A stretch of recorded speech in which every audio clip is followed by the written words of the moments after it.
Go ahead and get everybody onto the Zoom, please, here and there. See while I'm working through attendance.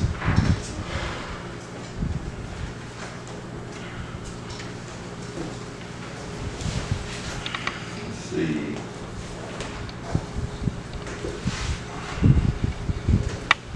There's Stevie.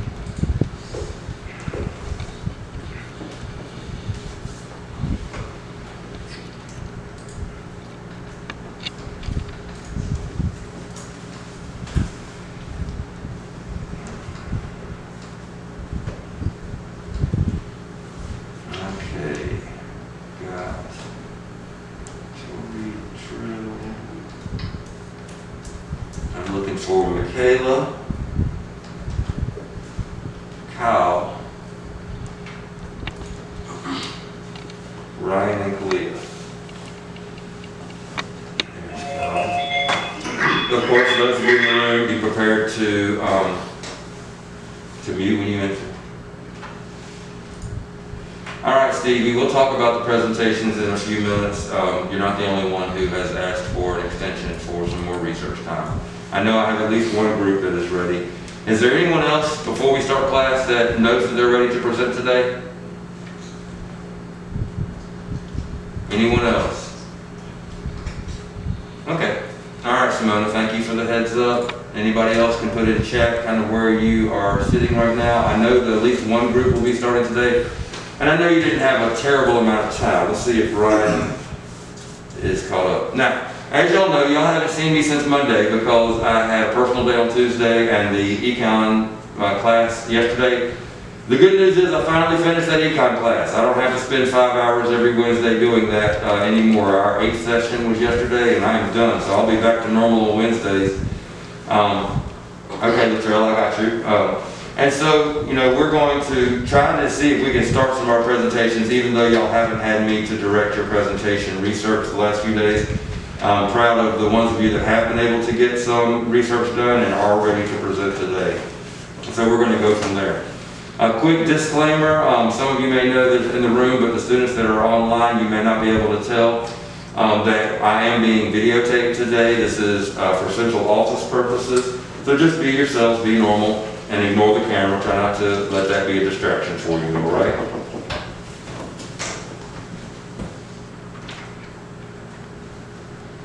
I can ask you some questions. Okay, quickly, Jerry. All right. So for the project, can we choose one of them, or do we have to talk about both? When you say both, what is listed on your? Korea and Japan. We All right, mainly wanted to talk about like Japan.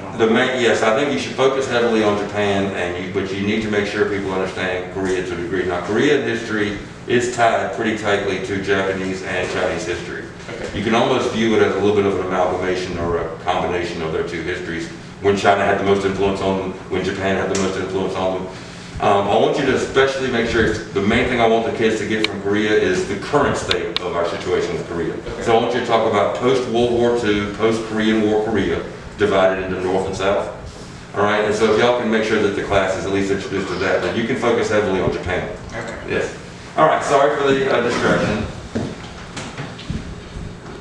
All right, yeah, Kyle, I spoke to JBT this morning, and he said that y'all would be struggling. One of the suggestions I made was that you focus on one of the Southeast Asian cultures, for example, focus on Thailand or Burma or Vietnam.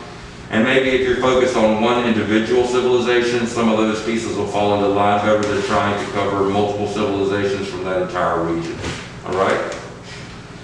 Are there any other questions? Yeah, I know. Yeah, that was kind of me and JBT working that out this morning, Kyle. Right. So yeah, that was something we discussed a couple hours ago. Okay? All right. So we started on Monday, you're welcome, Kyle. We started on Monday with our discussion of European exploration and colonization. So what I want to do first, of course, in the chat, like typical, is I'm going to ask you a couple of questions and I'm going to ask you to quickly respond in the chat to show your understanding of what we had covered on Monday, especially considering it's been several days since we've seen each other. So, why did Europeans want to explore the world in the 14 through 1600s? What motivated them to try to explore the world?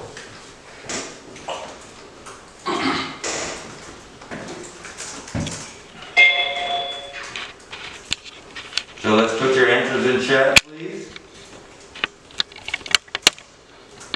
I spelled it wrong. All right, to find the Philippines, that's partly right. What else? What motivated them? Better trade routes. Good, Joseph. What else? Power, money, and trade. Excellent, Latrell. Find new trade routes. The trade routes. Very, very good. So the trade routes are going to be an important part of it. As we discussed, Europeans are wanting to be able to trade with Asia and find a way around the Muslim or Islam-dominated nations of the Middle East and North Africa to find a way to get to Asia and back instead of using that old Silk Road that we looked at. So the point is to find a sea route to Asia so they can ship things from Asia to Europe and back. Javad mentioned silk. That's going to be an important one. I told y'all to focus on two primary commodities that the Europeans wanted so badly. One being pepper, because they were salting all their food. There wasn't a refrigerator, so they salted all their meats to sustain them and keep them fresh.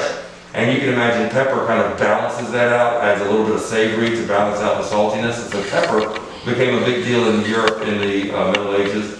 And the other one was silk, because silk is cooler than wool and cotton for on a hot day. It also holds the color of dyes. And so it was very vibrant.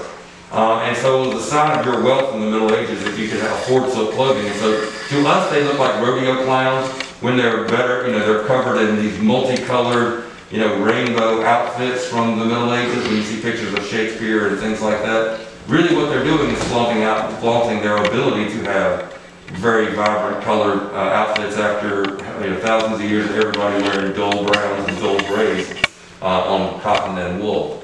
All right, the next question I have for us to review from Monday is, why was Columbus's greatest discovery actually a mistake? Why was Columbus's greatest discovery actually a mistake?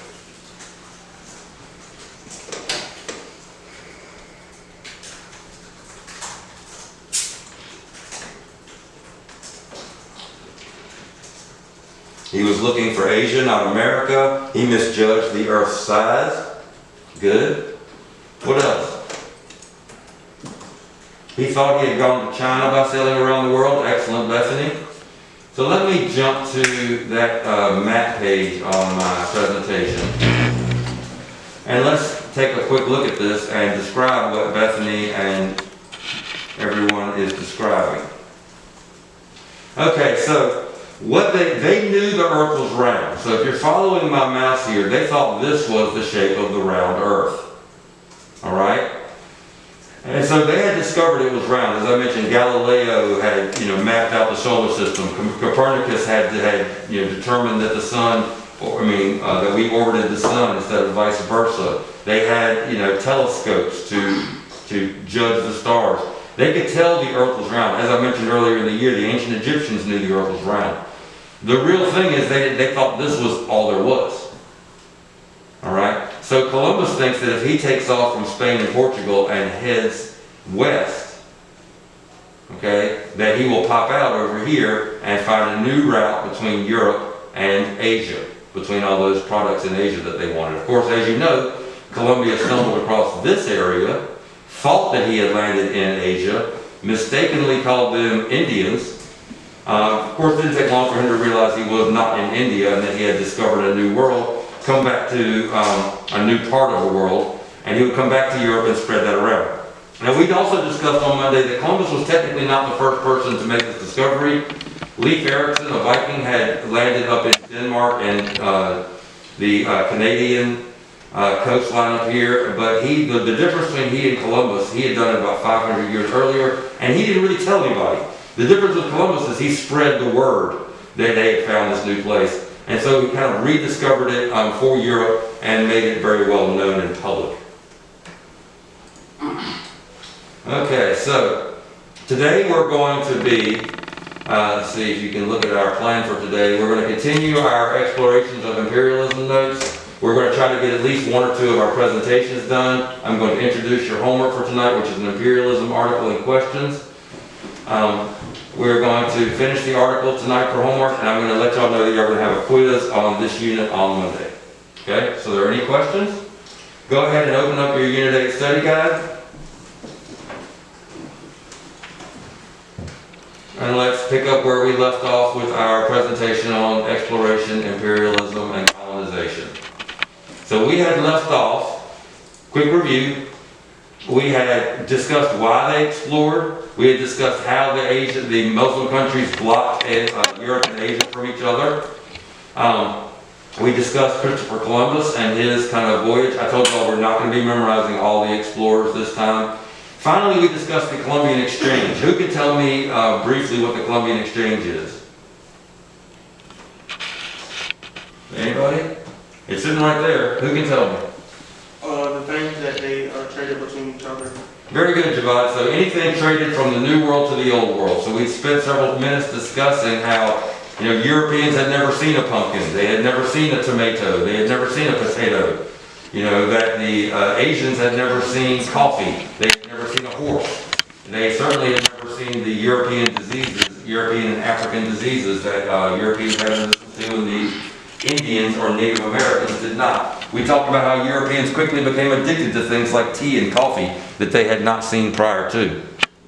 Finally, we finished our discussion on Monday with the Atlantic slave trade, what I'll call the Middle Passage, and we discussed the horrific conditions and the length of time that these horrific conditions existed for captured Africans to be brought across the Atlantic to the New World.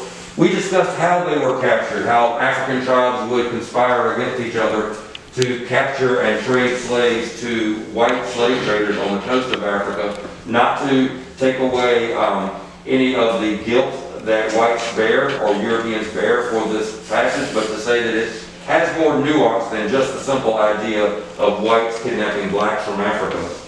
All right, and we will discuss slavery a little more in a few weeks when we're covering the 1800s in America, as we discuss how slavery really is a foundational part of our country, and also discuss how it nearly tore the country apart with the American Civil War. All right, so that's where we left off. Mostly we'll think of, and what is most common in history, is a military conquest. Okay, when one country conquers a weaker nation, they call themselves an empire because they have expanded their borders beyond their original borders. All right, and that is what we will typically think of as imperialism, is conquest of one nation by another militarily. But that's kind of what they mean by politically. Now, how does it factor in economically and socially? Well, the weaker nation is going to supply products that the stronger nation will sell and make a profit off of. So the stronger nation will exploit the weaker nation to make money. Think of what the American colonies, the British have the Americans producing furniture and textiles and tobacco and cotton, and the European and the English were selling that all over the world. So the American colonies weren't seeing all the profits of their labor. The powerful country was making money off the weaker country.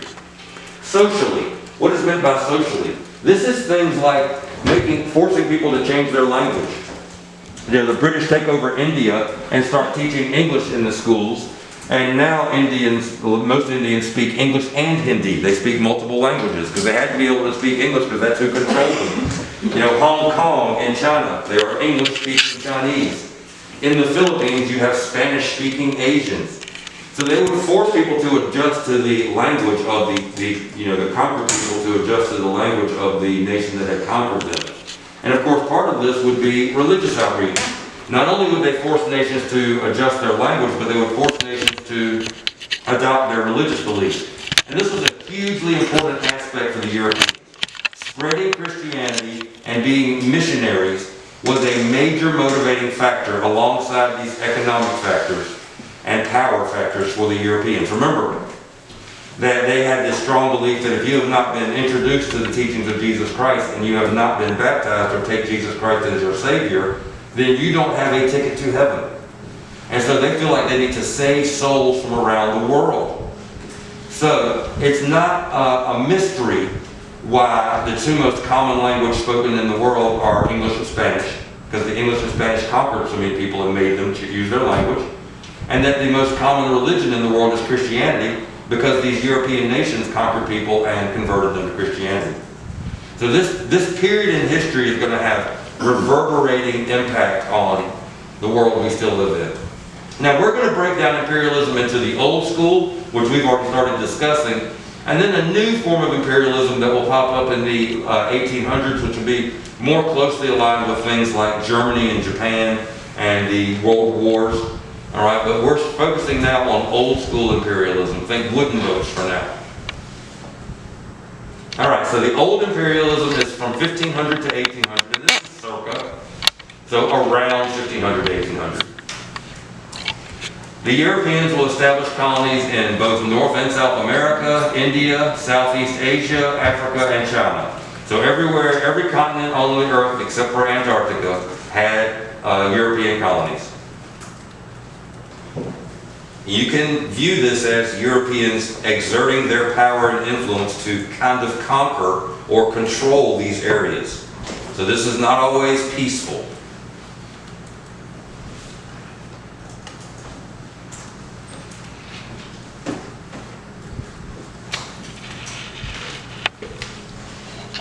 Now, why are Europeans the ones doing this? Why in 1500 was it not the Chinese that explored and colonized the world? Or why wasn't it the Africans that explored or colonized the world? What makes Europe different at this point? Well, after the Renaissance, Europe has a major focus on science and technological advances. So they would have more guns, they would have more ships, they would have more weapons. They would have better navigational tools for going out across the Atlantic Ocean or ocean crossing voyage, better compasses, inventions like a sextant that lets you navigate using the stars. So this is the Renaissance growth of intellect and science and education is going to directly contribute to Europeans' belief and feeling that they were superior to other people around the world. And they kind of had the technology to show for it.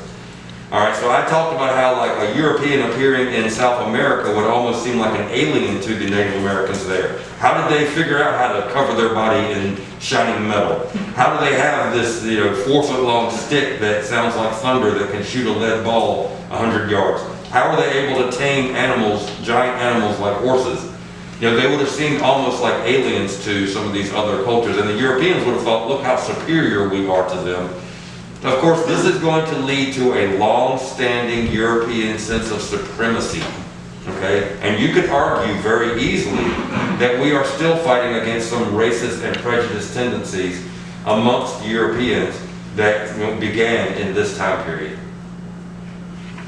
Again, my map, and let's look closely at the map. This looks like, Splatoon, like somebody just spray painted this, but if you look carefully, you'll see that this corresponds to the European nations. So you'll see red is Spain, all this red is Spanish colonies. All right, blue is France.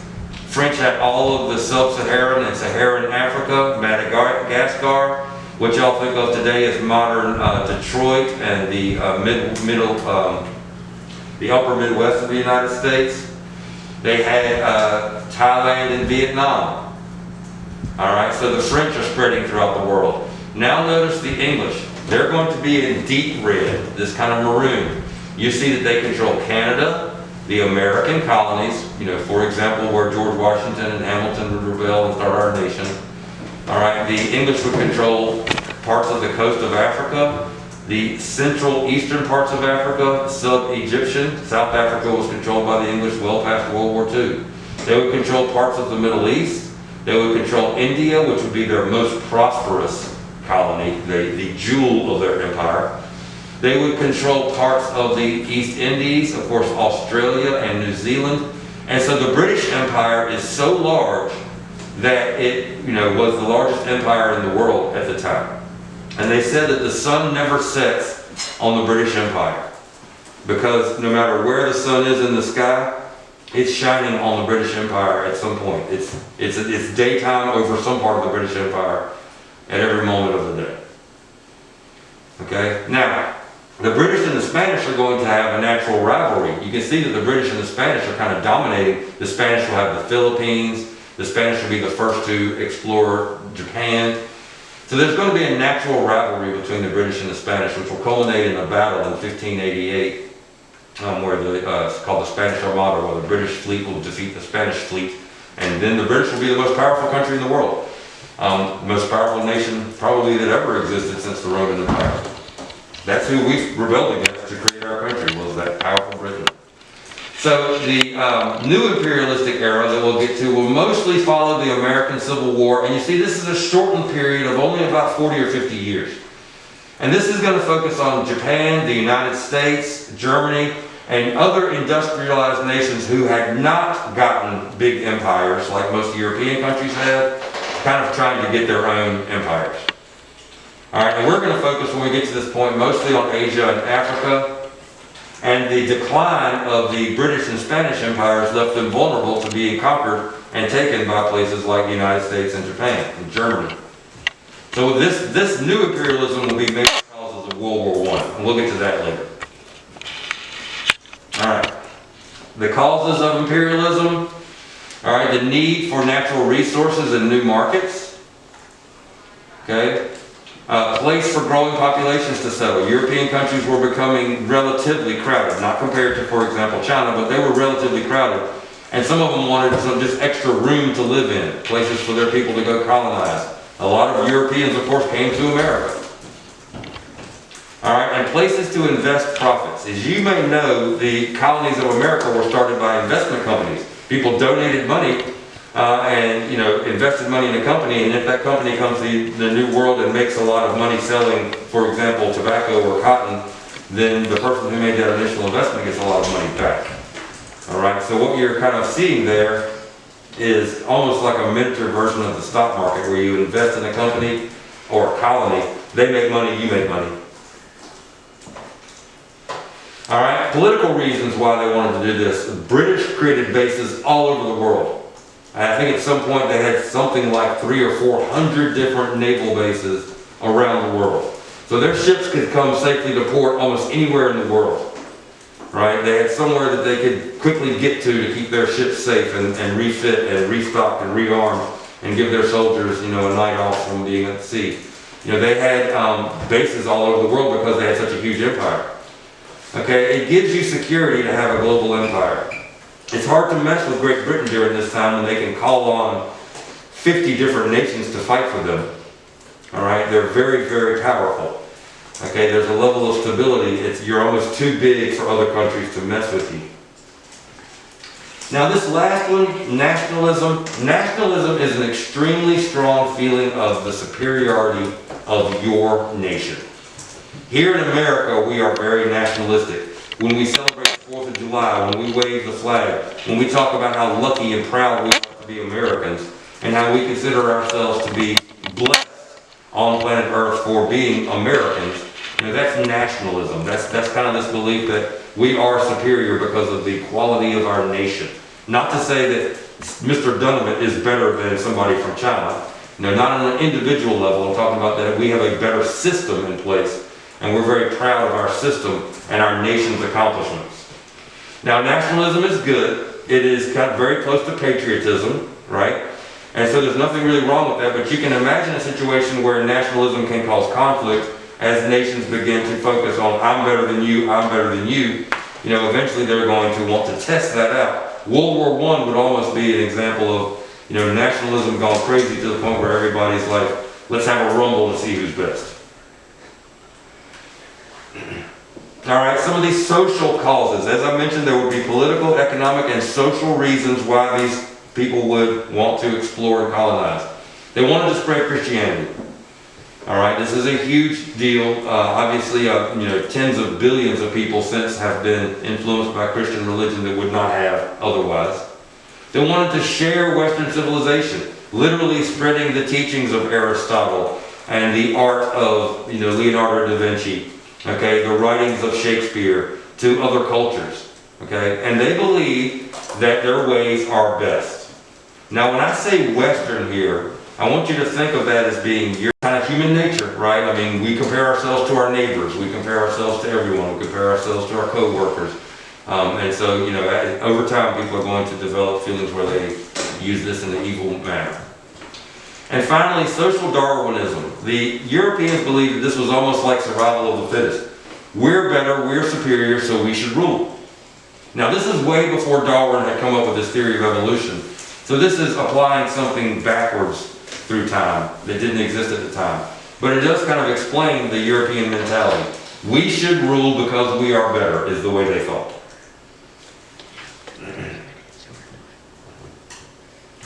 I'm almost done, guys. All right, the advantages of conquering nations. You have a stronger economy and a stronger government, and typically a stronger army and navy, and so that's why it made it easier for you to conquer some of these weaker, less developed civilizations. They had superior technology, advanced weapons. By the 17 and 1800s, they had steam-driven warships, they had metal ships, they invented the railroad. Europeans were better at science and medicine. All right, and so they would go to a new place and say, look, we know how to fix this. We know how to solve some of your malnutrition problems or your problems with malaria. Not to say the Europeans had figured out everything at this point, but they were superior to most other civilizations. Now, some civilizations are ancient and have an amazing history with amazing accomplishments. China was not less than Europeans at this time. All right, they were more disorganized. All right, there was less of a strong central government in China. They might have had dynasties, but they were really like 50 competing states in a way. And so it was easy for the Europeans to conquer them, but it wasn't that Europeans were more advanced as a civilization than the Chinese. For example, the Chinese invented gunpowder. The Europeans figured out how to use it for weaponry, while the Chinese were still using it for fireworks and things like that. And yes, I do like my Call of Duty Modern Warfare picture to explain this kind of mentality. All right, now 3 types of imperial control. One is a colony, and that's governed internally by a foreign power. So if your government's controlled by a foreign power, you are a colony. You don't have your own laws. All right, your laws are whatever they tell you they are. Okay? So a protectorate, you do have your own government, but you're still under the control of an outside power. So and they call it a protectorate because it was a fancy way of saying we've got your back. You'll do what we tell you to do, and we'll make sure none of your neighbors mess with you. So you're under the protection of England, or you're under the protection of Spain or Russia. Finally, a sphere of influence. You'll hear this one when we cover Japan. And this is where an outside power claims the only right to invest economically or to trade with you. So Japan would say, well, I'm not going to conquer you, Thailand, but you can't trade with anybody.